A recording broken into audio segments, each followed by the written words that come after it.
So, once again, we are back to The Life of the Mind. I'm Hank Pattison, your host, and basically the only voice you're going to hear on this thing until I figure out how to get onto Skype and let other people come on as guests. I only have the one microphone. So, what's my thought of the day? My thought of the day, this was said online in response to, who was I talking to? I was talking to Keel Fegley. He writes stuff about comics at Comic Book Resources.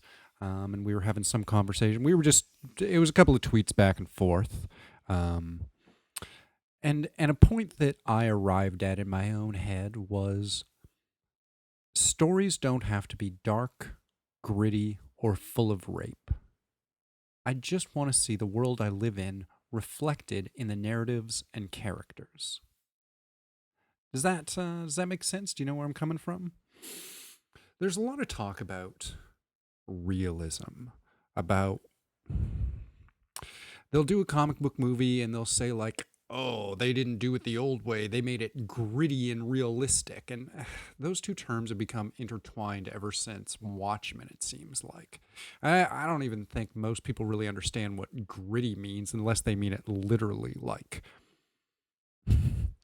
when you look at a Silver Age comic, there is no grit and dirt. Whereas when you look at modern comics, everything is gritty and dirty.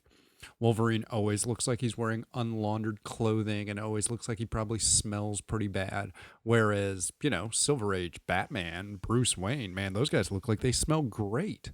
And I mean, even keeping the comparison going, modern day Batman looks like he smells terrible. If you pick up a Batman comic today and you flip through it, like that does not look like a guy who's looking after himself. Like he's doing a lot of push ups and hopefully he's wearing deodorant.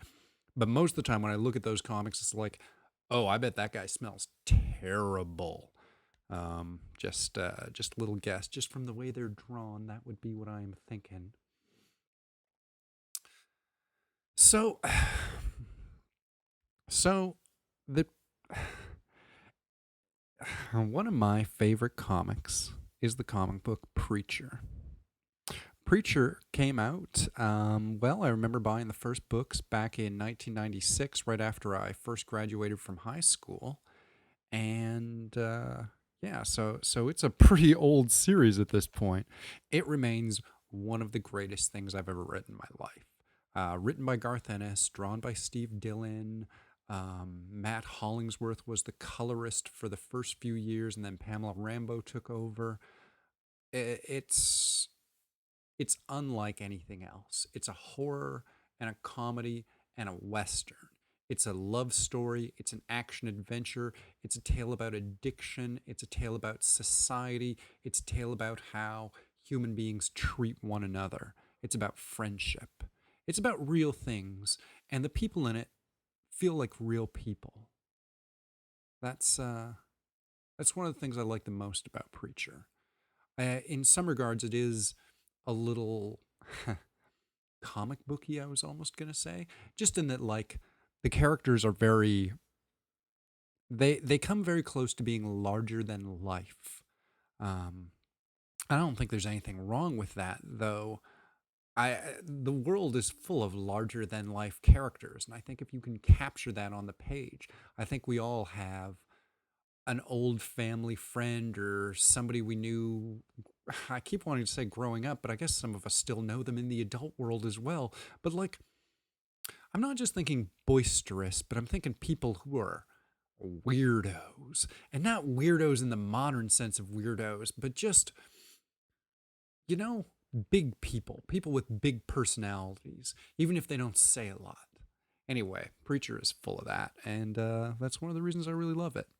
Anyways, Seth Rogen, who will always be the actor on Freaks and Geeks to me, um, he has adapted it into a live action TV series, and a trailer for that came out just recently.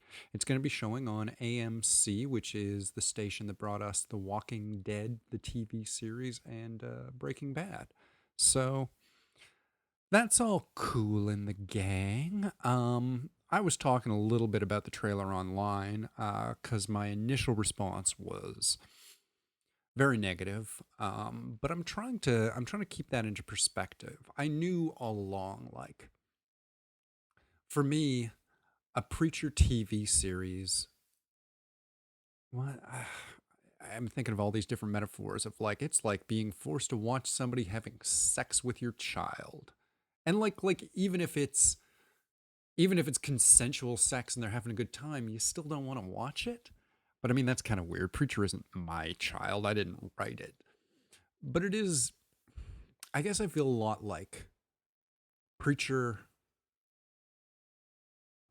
It's like seeing who your ex girlfriend is dating and being critical of her wardrobe like 20 years after the relationship ended. That kind of thing. Like,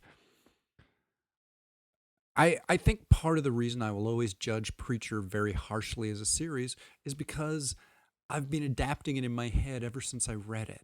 I've been casting it, I've been seeing it live action, I've been imagining if maybe you animated it. And I know that nothing I'm ever going to see is going to live up to that fantasy inside my head. I mean, every once in a while, something just blows you out of the water. Something, I mean, I think that's why original properties often do the best for that because there's no preconceptions about what they have to be. Whereas in anything else, if you're adapting it, you're living up to other people's preconception. And if you're talking about a book or even a comic. Oh my God, I compared books and comics to saying they're the same thing. That's fucking outrageous. Like, whoa, words and pictures, that can't nearly be as meaningful as just words. Um, Jesus, getting really off topic there. Not that I have a topic yet. What's my topic? I like Preacher. Preacher is good. It is. It's an absolutely phenomenal series. As always, I cannot imagine that you are listening to this podcast and you know who I am and you haven't read Preacher. Um, Unless you're my mom. Hi, mom. Um, Other than that, go read it. I mean, even my mom should read Preacher. It's just a really good tale about humanity. It is really dark and violent, but I love it because it's funny and genuine. It really, I don't know. I think it's got some real heart and a real good lesson about what life is like. There's this quote I got memorized. Ezekiel 25:17. No, actually it's from the Unbearable Lightness of Being. Um, I will probably screw up this quote, but the gist of it is the novel is not the author's confession. The novel is the examination of human life. No, the novel is the examination of the human in the trap modern life has become. Does that? I know I kind of screwed that up and I probably didn't get it right in the end there, but do you know what I'm talking about? The the idea that if you were just born and there was no society, like you wouldn't have a language, you wouldn't have a culture, you would just be a mammal. You as a human being. And, it probably have a really short lifespan too, but, whatever. That's not the point. The point is that society shapes us. From the time we're infants, we're told that things are right or wrong. We're told on instinctive and subconscious levels that certain things are good or bad. You watch your parents and they get upset about something or they get really happy about something, and it teaches you that thing is good or that thing is bad. And you can relearn. Like, I don't think you get trapped. I think some people, I mean, I think all of us get trapped in that programming unless we learn how to analyze it and move past it. And we sort of understand where our instincts and our primal urges come from, the things that go beyond just I want to eat or I want to have sex, to the more complex. I like this art. I like this art because it reminds me of the way the light was hitting the floor when I was 2 years old and my mother told me she loved me. I'm probably being a little abstract there, but I think I think existence shapes us. You know, whether you're born in um, like feudal Japan or, you know, the hillbilly territory of communist China or New York City or wherever you're born, you get told about the way the world is and it shapes you. It shapes who you are inside. I think that is the trap that modern life has become. That it is this invisible shaping device that turns you into what you will be. And some of what you do is in response to it. Some of what you do is in like opposite response. You know, we all do things for different reasons. That's not really what I'm trying to get to the core of here. But I like the idea that a novel isn't, as he says, a novel isn't just the author's confession. I'm not just writing a book to tell you how cool I am or how dumb I am or how I fucked up or how this person had sex with me because I was super cool, but I screwed it up. Like, the point of a novel is we're all the same being. We're just influenced by where and how we're brought up. And it changes little tiny factors about us. But I sort of like the idea that you're me if I was you. That's oh my god, what am I saying? I'm just like this, and I mean obviously none of this stuff is 100% or it's not concrete. I'm speaking more metaphorically here. I know that there is that weird stuff like I've heard those things about where identical twins are raised miles and miles apart from each other, never knowing each other, and still wind up having strangely, freakishly congruent lives because genetically they are predisposed to like certain things. Can you imagine that? If I discovered I had a genetic twin brother and both of us were driving like pink convertibles, that would mean I had a genetic code in me that caused me to like pink convertibles. I mean, that's not what it means, obviously, but that's one of the theories you would draw from looking at something like that. You would say like, oh, like if we weren't raised the same, then it has to be something beyond that. What does any of this have to do with comic books and pop culture? What the hell am I talking about? No, it's all good. I mean, what I'm just saying is that a novel is the examination of human life in the trap modern life has become. I should really just look that up on the internet and say it right, but whatever.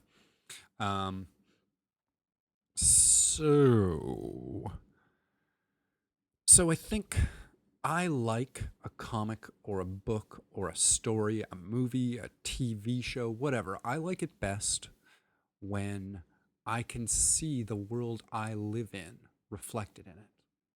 And you know, like a lot of times people think that means, oh, these stories have to deal with racism or rape or like all the most horrible parts of the real world. Like, man, I I go to work and come home every day. I don't get beat up. I don't get raped. My girlfriend doesn't get raped. Like they're living fine lives, all the people I know.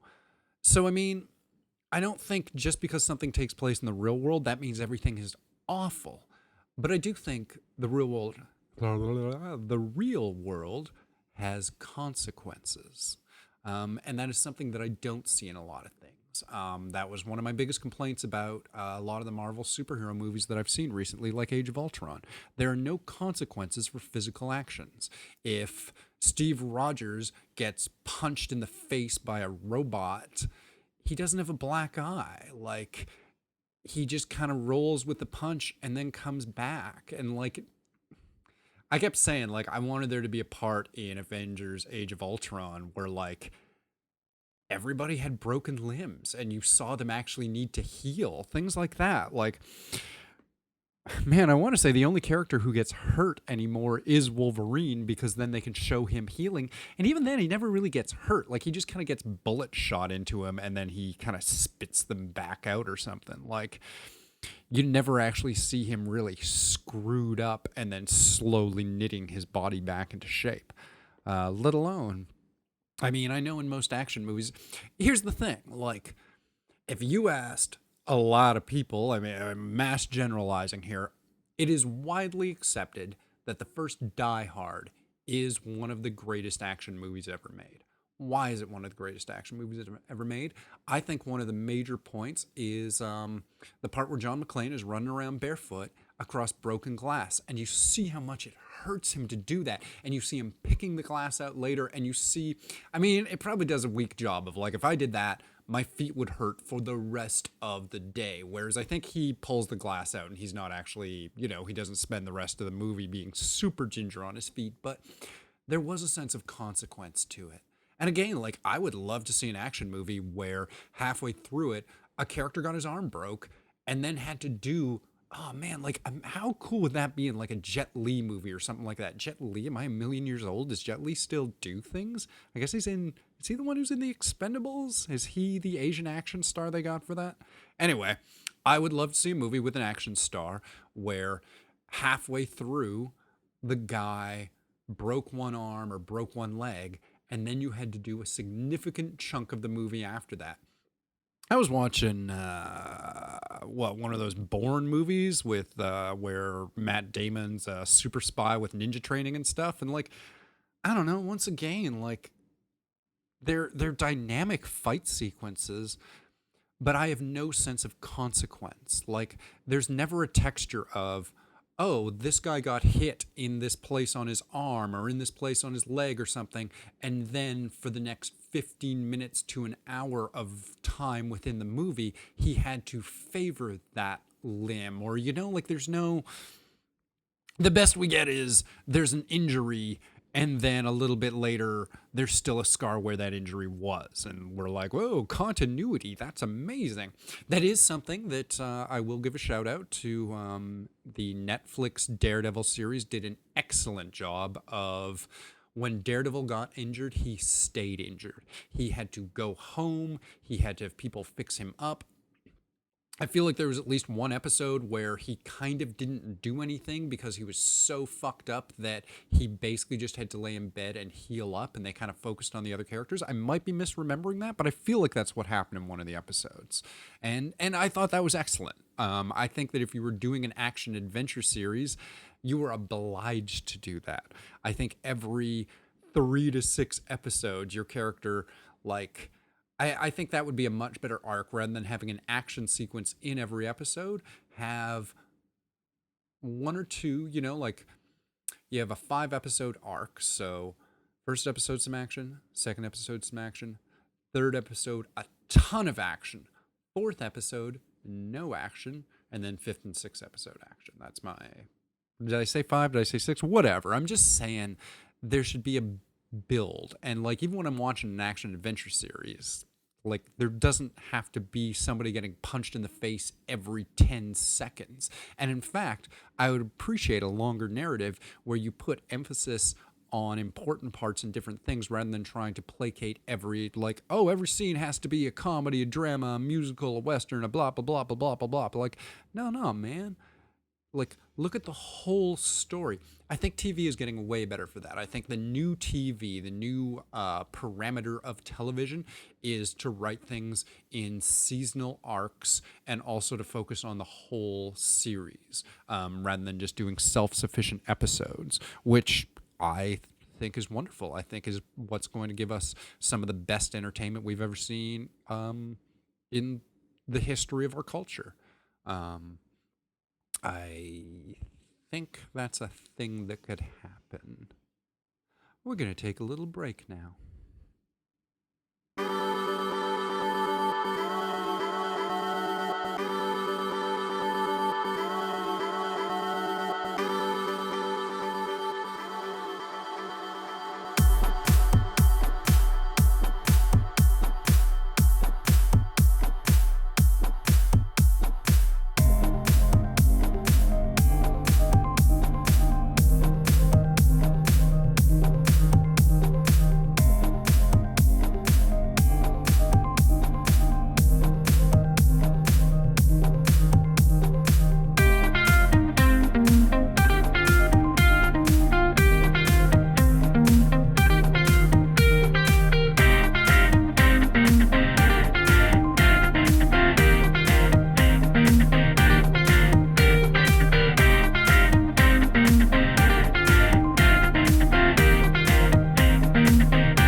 So, another thing that happened not too recently that I still wanted to comment on was the Deadpool trailer. Deadpool, directed by Tim Miller, starring Ryan Reynolds. This will be his second stab at the character, which should make a lot of people happy since his first stab made a lot of people very unhappy. Not that that had anything to do with him. That was entirely on the writers and the producers, the people. What am I even talking about? Deadpool looks fucking great. It was filmed here in Vancouver, where I live, which is. There is a chance that they may be playing Deadpool as being Canadian, and there's a chance that Vancouver may actually get to play Vancouver. They haven't rumored that or anything, but in a couple of the shots, you can see some really major Vancouver landmarks. So, given that the character does have a history of being from Vancouver, and being that Ryan Reynolds, the impassioned lead star, is also from Vancouver, I I would be thrilled if Deadpool is from Vancouver, and I would be thrilled if Vancouver got to play itself in Deadpool. Um, I I got to know Ed Skrein. He's playing Ajax, the main muscle villain of the movie. Ed Skrein is a huge comic book nerd, both figuratively and literally. Not that he is a toppling big guy, but you know, he looks like he could throw me through a wall pretty easily if he wanted. And I'm not exactly tiny myself. Um, so, you know, he'd have to be tough to move this giant, massive, lazy nerd.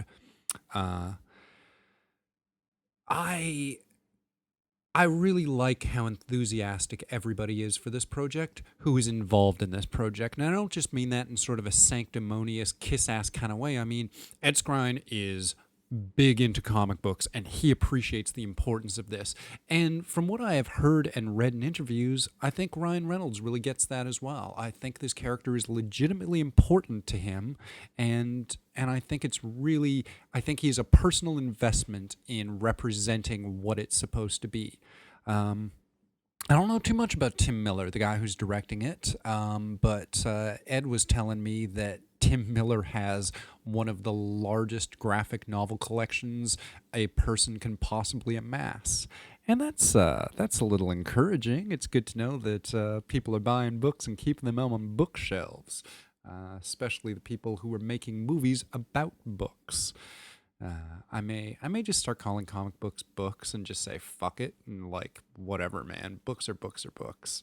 It's got pages. You turn a thing. I guess you could read it on a Kindle if you want. It's all the same. Some of them have pictures. I'm really looking forward to Deadpool. Um, the trailer has Salt and Pepper Shoop and X Gonna Give It to You from don't know who. Both of those songs are on my playlists on my iPod that I listen to all the time. So, again, in terms of relatability, I was really glad for that. That's something that I judge movie trailers on very, very harshly, the music that they use in it. Um, I always I was it the first Transformers had a Goo Goo Dolls song in it, and that was like their closing credits song, and I just ranted for years about saying like, that's not cool, man. That's not like at the very least, get something sort of nerd cool like AC/DC, or you know, something where it's like, oh, at least this rocked back in the 80s, let alone get something good like what good music is something we can all debate. Public Enemy, Nine Inch Nails, David Bowie, like whatever, man. Um, I what do I got to say about Deadpool? I think it looks really good. It's one of the best superhero costume to real life transitions I have ever seen. Like it looks like Deadpool. It looks like the character from the comic in 3 dimensions. There's a couple points in time where I almost thought it was still CG because it looks so perfect.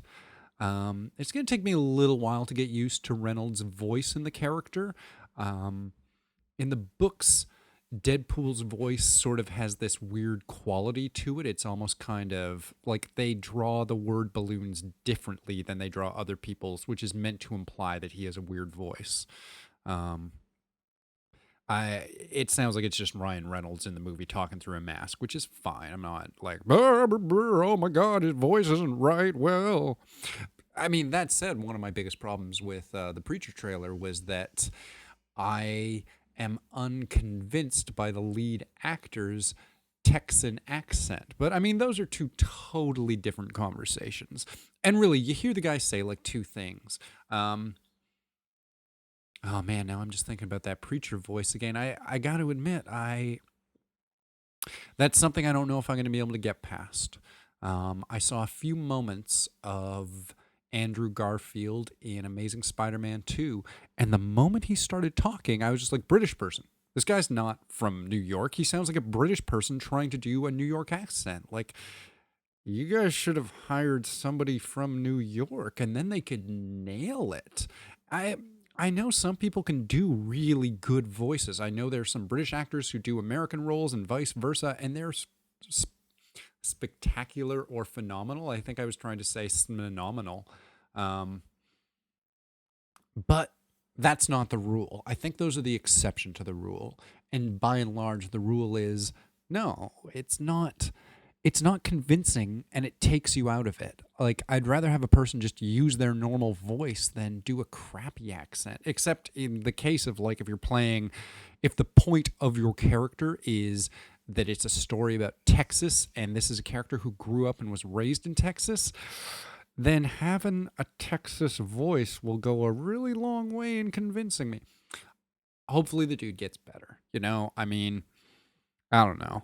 My dad spent a lot of time down south, and I was kind of raised with a lot of the culture of Texas and Mississippi and those kind of places, even though I never grew up around them. So I don't know. I got a bit of an ear for it, and that stuff puts me off. But hey, you know what doesn't put me off? Deadpool. Deadpool looks really good. It looks like really good action. I believe it's the same action team, or at least the same choreographer who just did the Daredevil Netflix series, which had some of the best action I've ever seen on screen. So I think they're going to get a chance to go crazy with this. And of course, like with regards to what I said before, Deadpool is a character you have an out with. Deadpool has a healing factor. So the whole point of Deadpool is that you can fuck him up. You can break his bones. You can shoot him through the head, and 30 seconds later, he's good to go with no long-lasting ramifications. Like, that's the point of the character. So hopefully that's well represented. It's going to be rated R. I'm excited about that. I generally don't get very excited about movies that don't have an R rating, because it always means that they're going to be kind of watered down and made for the masses, which I guess I'm a little too cool for. Yeah, well, anyways. Yeah, Preacher, Deadpool, realism in art and storytelling. These are the things that I've been thinking about today. And I guess I'm going to say, this has been The Life of the Mind. I remain Hank Pattison, and you have yourself a super day.